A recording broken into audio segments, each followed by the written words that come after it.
സംസ്ഥാനത്ത് കലിതുള്ളി കാലവർഷം. അറബിക്കടലിന് പുറമെ ബംഗാൾ ഉൾക്കടലിലും ചക്രവാത ചുഴി രൂപപ്പെടുന്നതായി കേന്ദ്ര കാലാവസ്ഥാ നിരീക്ഷണ വിഭാഗം മുന്നറിയിപ്പ് നൽകി. കേരളത്തിൽ ഇന്നു മുതൽ അതിശക്തമായ മഴയ്ക്ക് സാധ്യത. മലപ്പുറം ജില്ലയിലെ കരുവാരക്കുണ്ടിൽ മലവെള്ളപ്പാച്ചിലുണ്ടായി. സമീപത്തെ വീടുകളിലേക്ക് വെള്ളം കയറി. ഇന്നലെ രാത്രി മുതൽ തുടരുന്ന അതിശക്തമായ മഴയെ തുടർന്ന് കോട്ടയം ജില്ലയുടെ താഴ്ന്ന പ്രദേശങ്ങൾ വെള്ളത്തിനടിയിലായി. റോഡുകളിലേക്കടക്കം വെള്ളം ഇരച്ചു കയറി.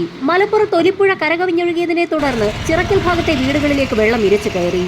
തീരദേശ മേഖലകളിൽ കടലാക്രമണം രൂക്ഷമായി തുടരുന്നു. സംസ്ഥാനത്തടുത്ത 3 മണിക്കൂറിൽ പത്തനംതിട്ട, ആലപ്പുഴ, കോട്ടയം, എറണാകുളം, ഇടുക്കി, തൃശൂർ ജില്ലകളിൽ അതിശക്തമായതോ അതിതീവ്രമായതോ ആയ മഴയ്ക്ക് സാധ്യത. കനത്ത മഴ കണക്കിലെടുത്ത് ഈ ജില്ലകളിൽ ഓറഞ്ച് അലർട്ട് പ്രഖ്യാപിച്ചു.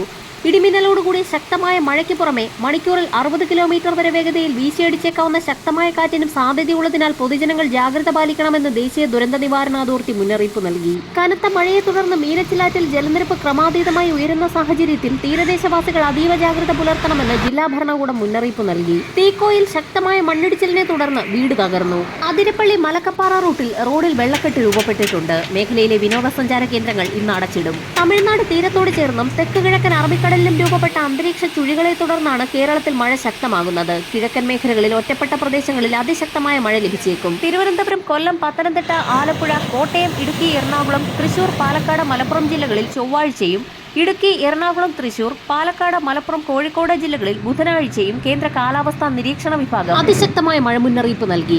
സാധാരണ കാലവർഷത്തിൽ നിന്ന് വ്യത്യസ്തമായി ഇടിമിന്നലോടുകൂടിയ ശക്തമായ മഴയാണ് കേന്ദ്ര കാലാവസ്ഥാ നിരീക്ഷണ വിഭാഗം പ്രവചിച്ചിട്ടുള്ളത്.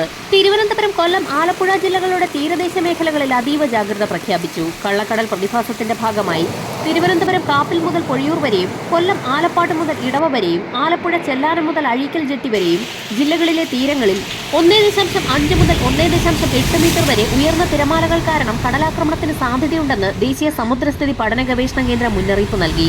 കേരള, കർണാടക, ലക്ഷദ്വീപ് തീരങ്ങളിൽ ഏർപ്പെടുത്തിയ മത്സ്യബന്ധനത്തിനുള്ള വിലക്ക് തുടരും. മണിക്കൂറിൽ 60 മുതൽ 70 കിലോമീറ്റർ വരെയും ചില അവസരങ്ങളിൽ 80 കിലോമീറ്റർ വരെയും കടൽക്കാറ്റ് ശക്തമാകാൻ സാധ്യതയുള്ളതിനാൽ മത്സ്യത്തൊഴിലാളികൾ അതീവ ജാഗ്രത പുലർത്തണമെന്ന് ഇൻകോയിസ് മുന്നറിയിപ്പ് നൽകി. ഇൻകോയിസ് മുന്നറിയിപ്പ് പിൻവലിക്കുന്നതുവരെ ബീച്ചിലേക്കുള്ള യാത്രകളും കടലിലിറങ്ങിയുള്ള വിനോദങ്ങളും പൂർണ്ണമായും ഒഴിവാക്കുക. വരും മണിക്കൂറുകളിലെ കാലാവസ്ഥാ മുന്നറിയിപ്പുകൾക്കായി ചാനൽ സബ്സ്ക്രൈബ് ചെയ്യാൻ മറക്കാതിരിക്കുക.